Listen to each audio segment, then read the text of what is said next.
So I want to ask you also a little bit more about mantras. Can you explain how do they affect our mind? What are these mantras, and how do they differ from prayers?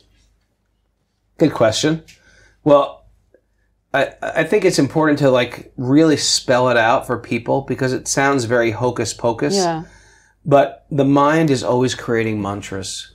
And sometimes the mantras have been given to us by our parents. And the mantras are things like, you'll never amount to anything. And sometimes a father or a mother will say that, and the child will hold on to that mantra, and they'll repeat it in their mind. You know what I'm talking about? They'll say, I'm worthless, I'll never amount to anything.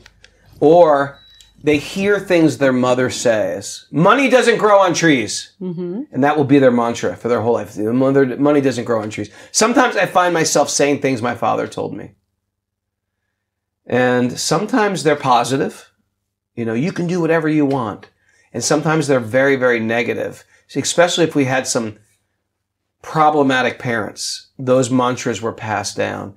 And it keeps our life very, almost like unsuccessful, like in a box. So we have to be careful of what mantras were given to us.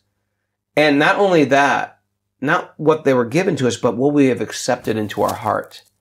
Because the sounds that we hear, they create our consciousness. And then I start speaking those same sounds. And then after a while, I become the same things my parents were. Sometimes I might even hate my parents, but I become that anyway because I've been trained in that type of thought. And it's very hard to break out of that. And it takes a lot of effort. And sometimes your parents said good things and bad things. So you have to decipher what are good things and what are bad things. So the yogis understood that there are sound vibrations that liberate us, that give us more freedom, that give us more hope, that give us more love. You know, just like if we speak to a person with kind words and we appreciate a person, those sound vibrations affect a person's mind. If you speak of a person and appreciate them, how will it make them feel? Wonderful, amazing, right? Yeah. And how will it make you feel? Amazing. Yeah. How will it make somebody who hears that feel? Amazing, They'll feel amazing. See, these sound vibrations affect everybody in a way. And in the same sense, if I was to speak something hateful, it would make me feel horrible, it'd make them feel horrible, make other people feel horrible. So these sound vibrations, it's not just noise. It affects the mind and the consciousness. The yogis understood the difference between positive and negative, healing and hurting. In the yogic system, there's mantras that heal the sickness, and there's mantras that curse as well. And then there is Maha Mantra. Maha Mantra means mantras that take you out of your body, mantras that take you out of your mind.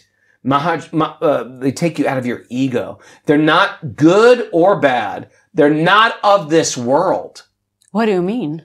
We're not of this world. It's like a spiritual vibration. Yeah, it's a spiritual vibration. That's an interesting thing. We are not of this world. We're all foreigners. We're illegal aliens visiting this planet, just passengers. And we're trying to create a home here. Sometimes people will say, I want to go home, I want to feel... There is no home! Although you spell it with a physical tongue, but it's spiritual sound. Yeah, you can't. It's hard to understand. Like it sounds like a material vibration, but it's not.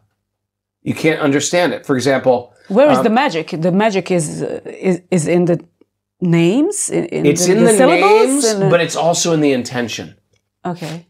It's in the name, but to really refine it, it's in the intention. Does it work even if you don't understand the words? It works just like.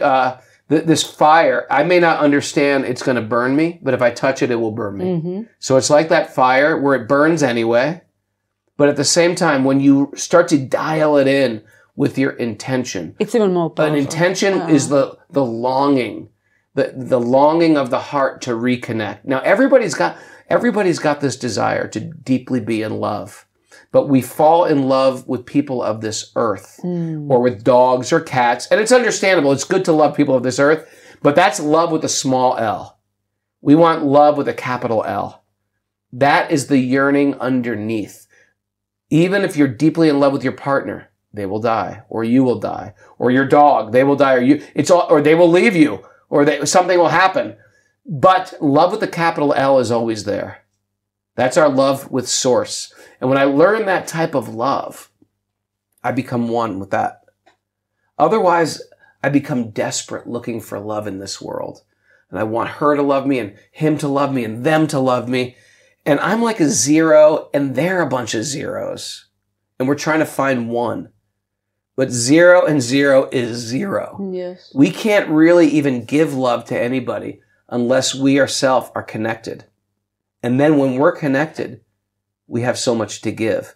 That becomes our spiritual qualification to love. And that's the original, most important love that we can find.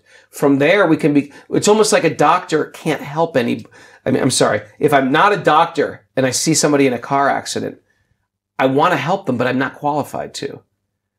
I might move them and they might get paralyzed. So I have to become qualified to help the person who's sick. In the same way, I have to be connected to Source, or else I can't really even give love. My love will be, I'll be too needy. Ever meet a person like that? They're too needy. Yes. They want to love you more. Yeah, they want to give you more love than you can even take. They want to strangle you. They want to strangle you or keep you on a leash. And we are meant to, we have a lot of love to give.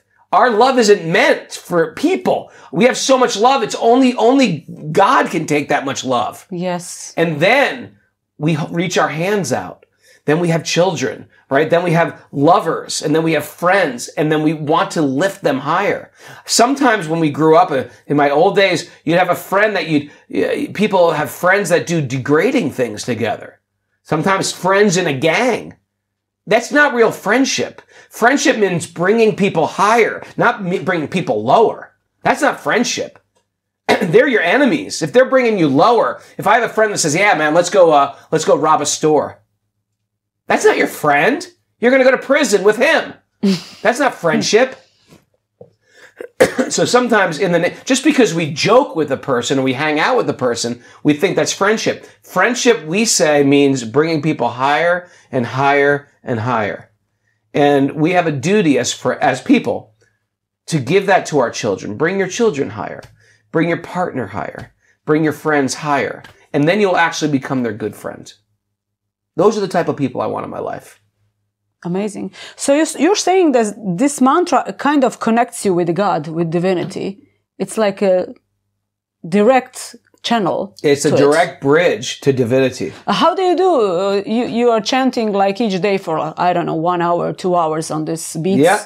And what kind of mantra do you chant? I chant the Maha Mantra, the What Hare is it? Krishna, Hare Krishna, Krishna Krishna, Hare Hare, Hare Rama, Rama Rama, Hare Hare. And you say it with intention and devotion and yearning of the heart, like a child would call for the mother. That is yoga, when you're calling out like that. Mm-hmm. That is connection. Yoga means to reconnect. We're all feeling disconnected in the material world. That's a very normal feeling.